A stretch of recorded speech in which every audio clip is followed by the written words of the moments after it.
So how high your frequency resonance is dictates everything in your reality, okay? From how you feel, like baseline, like how do you feel every day about being alive as a human, okay? Pretty simple, but Mm, pretty huge, right? Just in terms of your everyday experience. mhm, It dictates how much of your reality you can co-create. So what is the reality that you actually get to experience?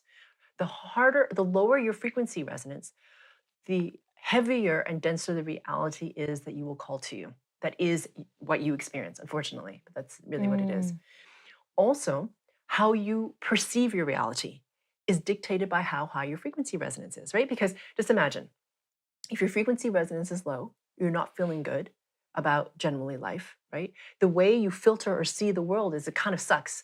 You know, you can't get through life. Life is happening to you. People, Victim, yeah, people are out to get you. It's always their fault. That's your filter. Right? That has to do with you being mired in your frequency that even distortion feels patterns. heavy just talking Yeah, about about it. it. Yeah, Yeah. like all those distortion patterns are running. Your frequency resonance is really low. Not only is that what you're attracting, but that's how you perceive your reality. It sucks. Mm, Okay. yeah. So now, if your frequency resonance is higher, then what you attract in terms of what you experience is very different, and how you feel about it is really different. Okay. The other thing, too, about your frequency resonance being high is that you also start to have distance from your thoughts and emotions, which we're going to get to in a little bit.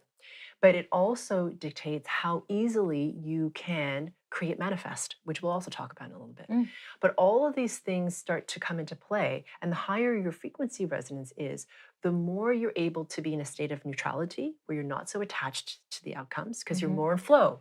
You're like, okay, if that happens, great. If Yeah. this other thing happens, great. If this other thing happens, great. Like, you know, you're okay with it because Yeah. you also trust that you can adapt to it and that Yeah. there's something there for you to learn from and to grow from. So that's Beautiful. a really Like big if difference. something leaves, you let it leave. If Yeah, something comes in, you let it come in. That's beautiful. exactly. Yeah. Yeah. And then you're more in a state of surrender.